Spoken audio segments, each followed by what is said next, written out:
Problem solving. How do we simplify problem solving? How do we reduce risk when it comes to problem solving? How do we avoid some of the challenges when it comes to problem solving? Here are a couple of ways that you can do it and do it quickly when it comes to any problem that you're faced with. And I guarantee results on this one because you will reduce blind spots, you will gain perspective, and you will determine, is the problem even worth solving?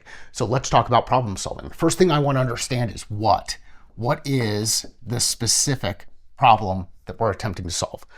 And you've seen this format before, and we're going to go through it here pretty quickly, and then we're going to apply it in context. But what is the specific problem that we're solving for?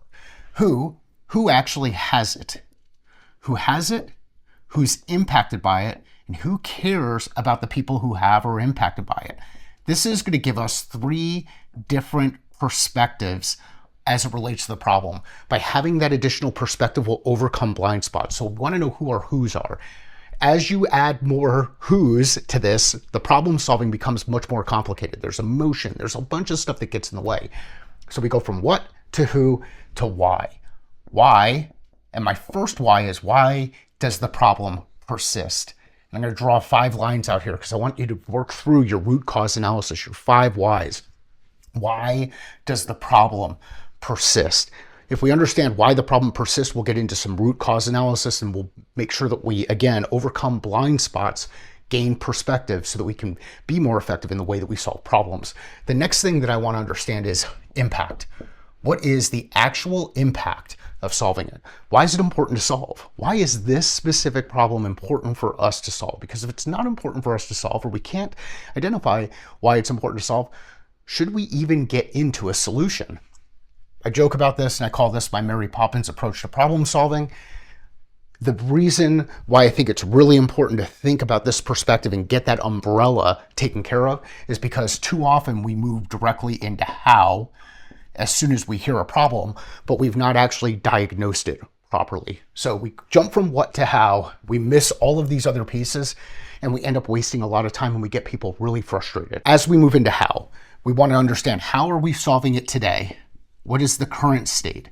How are we actually approaching the solving of the problem today? The next thing I want to understand is, how might we do it tomorrow? What's our future state? Current approach, future approach. Current, future. If we understand those two things, we can start to get a view of what's actually going to change when we approach this new problem with a different perspective. The next question I want to understand is when. So this gets into timing. When is it necessary for us to solve? And then the last piece is our project management aspect. So what's next? Short term, medium term, long term.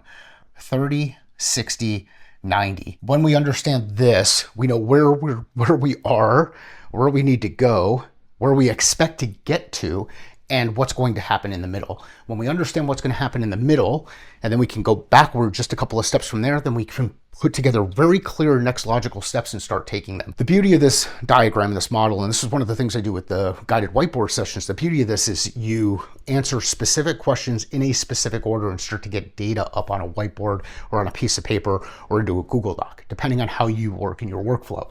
The key piece is, I want to avoid any blind spots. If I don't have the who's in the room, how can I truly understand why the problem continues to persist, that root cause analysis, or the specific impact of solving it? Now, here's the cool thing about the has, impacted, and cares. The people who have the problem sometimes are so deep into the weeds, they're stuck doing the thing, that it's hard for them to step away and gain perspective and figure out, is this something I actually need to solve for? The people who are impacted by it can actually influence it, because it's, if the person who has the problem is impacting somebody else inside the operation, then these people have a stake in the game. They have a stake in the success. They want to see things get better. Now, the person who cares, typically they have money, they have resources. They have the ability to help people spend money, find resources to go and solve these problems. So has, impacted, cares. Understand those pieces, then you'll get a better view of this why, and then move into the specifics around how, hit on when, and then build to what's next. That is the framework that I use to solve problems in organizations that I work with and inside our organization. It's a very simple model, a couple of clear questions.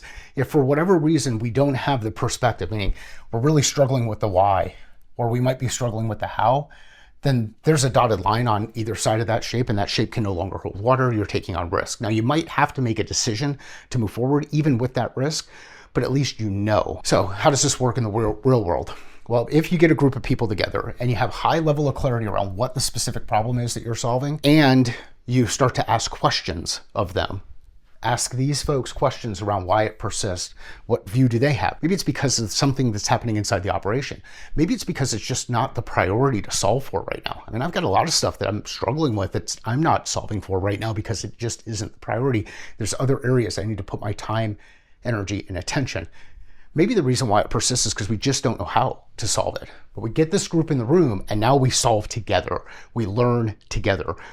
The beauty of blind spots, and anybody who's ever gone to an eye doctor knows that there's one point where the eye doctor puts the paddle and you can't see the paddle until you turn your head or turn your shoulders to the side. Then it comes into view. Having other people in the room will help you bring the things that are necessary into view. This is where a guided whiteboard session can be really helpful, because you bring someone in the room who's not emotionally connected to the other parts of the organization. So we've got people. As we add more people, we create complexity. We have to spend more time on the why, and we have to be really careful about not jumping into the how too quickly. Here's the reason why the how today is important. If we can't list out how people are attempting to solve the problem today, then maybe there's a reason that they're not doing it. It might be because they just don't know how to do it, or it might be that they just don't care. If they don't know how, then we can work through that. If they don't care, then what makes you think that they're going to care, even if you build a solution that's going to support it for tomorrow? Too often we work on solving problems that people don't care about because they're a little bit simpler to solve for, or the answer might be a little bit obvious. We bring a team together, we pull the information together, we get things up on the whiteboard, we work through the process, and then we start to determine, well, based on our understanding and where this is prioritized, when do we need to solve by? Does it need to be solved by tomorrow? Does it need to be solved by the end of the next quarter? Is it something we need to do in the next fiscal year? If it's something that we need to do a little bit further out, let's build out our short-term, medium-term, long-term plan. And here's the cool thing on any of this. None of this stuff is super time-bound. It's really about what's going to happen next. What's going to happen? What do we expect to have happen after we've achieved what's next? And then what do we expect to happen in the long term? We're using design thinking to design backward here so that we can execute forward, identify next logical steps and start to take them. Once you've got this together, you've got the people and you've worked through all the process, the really important piece is to make sure you have that short-term, medium-term, and long-term plan. So in the short term, what are the 3 things that are going to happen next? Limit yourself to just 3. What are they? Who is going to do them? And when will they happen? Who will do what by when? Who will do what by when? You heard that last week in the communication piece. Who will do what by when? In the medium term, expecting that we achieve those results, what do we expect to have happen next? These are broad strokes, and they're probably going to change based on the data that you get in the first short-term period, or that first 30 days. And then in the long term, the 90 days, then you move into these pieces. Given what I understand about what should happen over a period of time, where do I expect us to be at this point, and what happens here? Here's the beauty of it. If you're working through 30, 60, 90s, remember, this is your first 30, this is your next 30, this is your next 30 after that. When this gets eliminated, now you've got your short-term 30 here, you've got your medium-term here, and you can build out your next long-term. Incremental progress over the long haul will lead to execution. That's the way that you do it. You take the work, you do the work, you use your feedback loops, figure out what you want to iterate on, and then adjust. This is how I approach problem solving, both one-on-one when I'm working with people inside our business and when I'm working with teams. If you have any questions around it, give me a call. If you know somebody who would find value in it, please share it. If you want to learn more or see more of this stuff, make sure you like and subscribe. Thank you.